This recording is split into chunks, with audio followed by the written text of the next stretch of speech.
ಪವಿತ್ರ ಗೌಡ ಪೋಸ್ಟ್ಗೆ ಕಾಮೆಂಟ್ ಮಾಡಿದ್ದ ರೇಣುಕಾಸ್ವಾಮಿ. ಈ ಹಿನ್ನೆಲೆ ರೇಣುಕಾಸ್ವಾಮಿಯನ್ನ ಕರೆಸಿಕೊಂಡಿದ್ದ ದರ್ಶನ್. 8ನೇ ತಾರೀಕು ಕರೆಸಿಕೊಂಡಿದ್ದ ದರ್ಶನ್ ಆರ್ಆರ್ ನಗರ ಮನೆ ಬಳಿ ಇರುವಂತಹ ಶೆಡ್ನಲ್ಲಿ ಕೂಡಿ ಹಾಕಲಾಗಿತ್ತು. ದರ್ಶನ್ ಜೊತೆಗೆ ಇದ್ದ ಪವಿತ್ರ ಗೌಡ. ಹೊಡಿ ಇನ್ನು ಹೊಡಿ ಅಂತ ಹೇಳಿದ್ದ ಪವಿತ್ರ ಗೌಡ. ಆಗ ರೇಣುಕಾಸ್ವಾಮಿಗೆ ಮನಬಂದಂತೆ ಥಳಿಸಿದ್ದ ದರ್ಶನ್. ಹೊಡೆದ ಏಟಿಗೆ ಸ್ಪಾಟ್ ಅಲ್ಲೇ ಸಾವಿಗೀಡಾದ ರೇಣುಕಾಸ್ವಾಮಿ.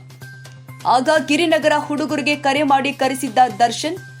ರೇಣುಕಾಸ್ವಾಮಿ ಬಾಡಿಯನ್ನ ಕಾಮಾಕ್ಷಿಪಾಳ್ಯ ಮೋರಿಯಲ್ಲಿ ಎಸೆದಿದ್ದ ಹುಡುಗರು.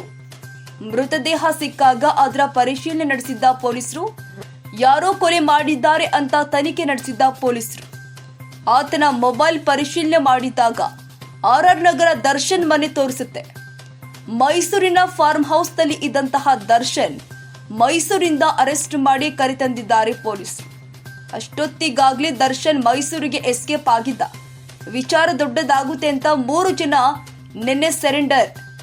ನಾವೇ ಹಣಕಾಸಿನ ವಿಚಾರಕ್ಕೆ ಕೊಲೆ ಮಾಡಿದ್ವಿ ಅಂದಿದ್ರು. ಆದ್ರೆ ಪೊಲೀಸ್ ಭಾಷೆಯಲ್ಲೇ ಕೇಳಿದಾಗ ದರ್ಶನ್ ಹೆಸರು ಪ್ರಸ್ತಾಪ.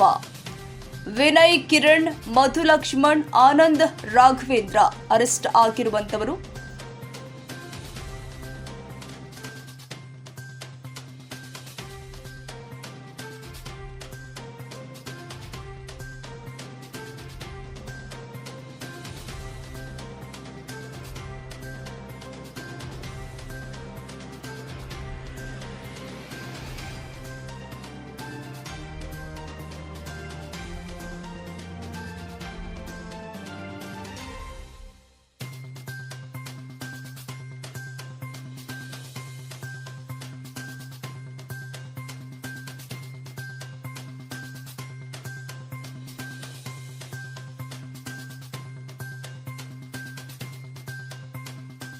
ಶ್ರೀ ವಿದ್ಯಾಲಕ್ಷ್ಮಿ ಪಬ್ಲಿಕ್ ಸ್ಕೂಲ್ 2024-25ನೇ ಸಾಲಿನ ಪ್ರವೇಶಾತಿ ಪ್ರಾರಂಭವಾಗಿದೆ. ಮಾಂಟೆಸರಿಯಿಂದ 10ನೇ ತರಗತಿಯವರೆಗೂ ಪ್ರವೇಶಾತಿ ಪ್ರಾರಂಭವಾಗಿದೆ. ಕೆಲವೇ ಸೀಟ್ಗಳು ಮಾತ್ರ ಲಭ್ಯವಿದ್ದು ಅತ್ಯಾಧುನಿಕ ಶಿಕ್ಷಣ, ಉತ್ತಮ ಶಿಕ್ಷಕರು ಇದ್ದು 100ಕ್ಕೆ 100ರಷ್ಟು ಫಲಿತಾಂಶ ನೀಡಲಾಗ್ತಾ ಇದೆ.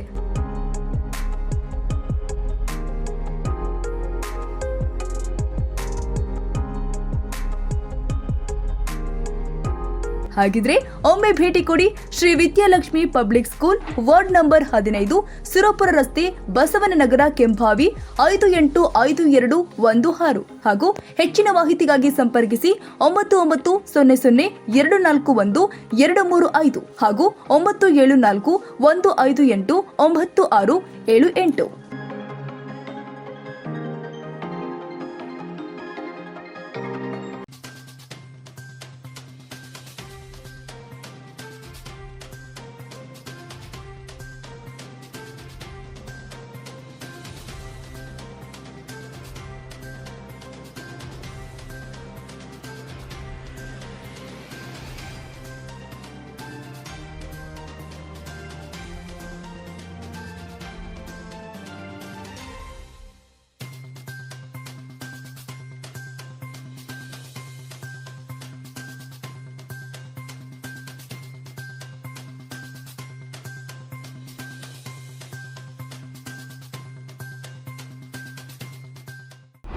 ಕ್ಷಣದ ಸುದ್ದಿಗಾಗಿ News81 Kannada YouTube channel subscribe ಮಾಡಿ. ಹೊಸ ಸುದ್ದಿಗಳ ನೋಟಿಫಿಕೇಶನ್ಗಾಗಿ ಬೆಲ್ ಐಕಾನ್ ಕ್ಲಿಕ್ ಮಾಡಿ.